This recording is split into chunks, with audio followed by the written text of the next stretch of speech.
The chair now turns to the gentlelady from New Mexico for 5 minutes and hopes that we all get rained on this weekend at home. It's one of those mixed blessings, Mr. Chairman. We want sufficient rain always to address our drought, but we don't want a deluge that then creates watershed problems and continued flooding. So I'll hope that, like the bipartisan comments that have been made here today, having a lot to do with your leadership, I use this committee as a shining example when I'm back home for my constituents, that we get just enough rain. Not too little, not too much. And it actually is a great segue, Mr. Chairman, into my question. I do appreciate that we're working hard to figure out the best way to make sure that we're addressing hunger and access to the programs that make a difference, but making sure that those programs have integrity and accountability. And so I'm really interested in finding that balance, particularly in New Mexico. And while we're seeing the economy improve across the country, that's not true everywhere. And while the nation, Mr. Secretary, as a whole, has seen complete job recovery in terms of the jobs lost as a result of the recession. That's not true in New Mexico. And in fact, we have job losses just above 4% still. And in the heart of my district, Albuquerque, we're still in a double-dip recession. And I know that you're fully aware, and I appreciate that the whole department's clear that we're number one in the country for hungry children, and we're number two in the country for hungry adults. Issues I'm very concerned about and working diligently to address.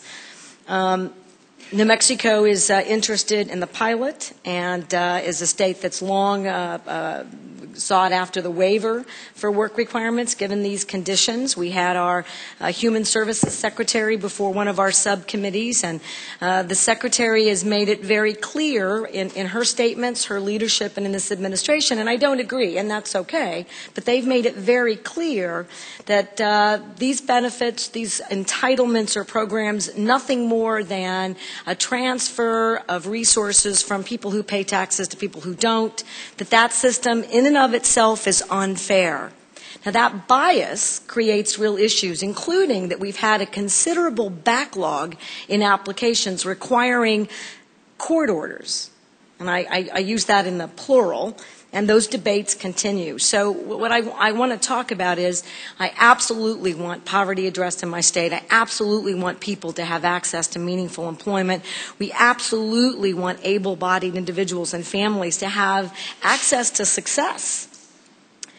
But to penalize children and adults who are currently the hungriest in the country, if not careful, is exactly what will happen if a state like New Mexico isn't clear about creating those balances. Can you talk to me about how you're going to evaluate these states, what you're going to do to make them accountable, and be clear that the intended purposes for your pilots are met, and that states with a philosophical difference to these pilots would not be allowed to manipulate that in order to stop, say, the distribution of SNAP and food stamp benefits?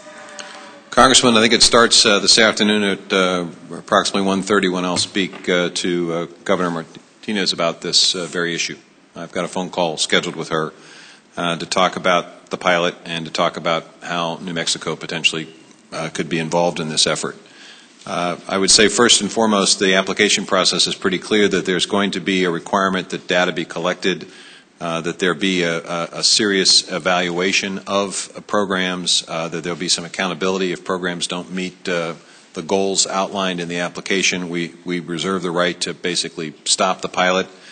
This is not designed to be a punitive effort. This is designed to be an incentive-driven effort in the hopes that we identify the best practices that then can be utilized by us to do a better job of the regular program. As I've said several times today, we really have got to do a better job. We, the collective we, have got to do a better job on this employment and training effort in SNAP to really connect the people that are looking for work, want to work, would love to work, but are having a hard time finding a job, having the skills to get the jobs that are in demand. And for those who currently are working, maybe we get them a better paying job so they don't need as much benefits or any benefits at all.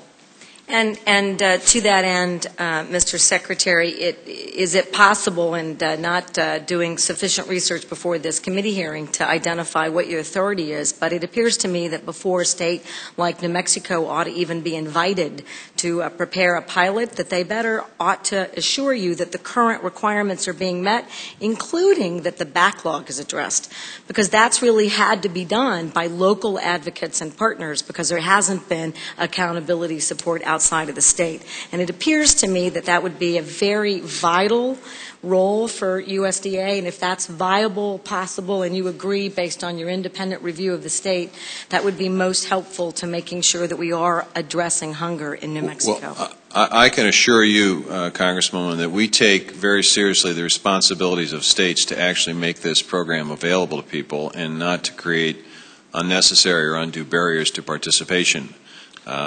When I became Secretary, there were a number of states that were underperforming in terms of eligibility. There were states that had less than 50% of eligible people actually participating in the program. Today, our participation rate is 83%, and obviously we're sensitive to the need to get people who are eligible and entitled to the program the assistance they need. At the same time, we are cognizant of the fact of the need to do a better job of creating opportunities for people who can work, which reduces the reliance of the program, which, that's what we ought to be doing. Gentlelady's time has expired. Thank you, Mr. Chairman. I yield back. The chair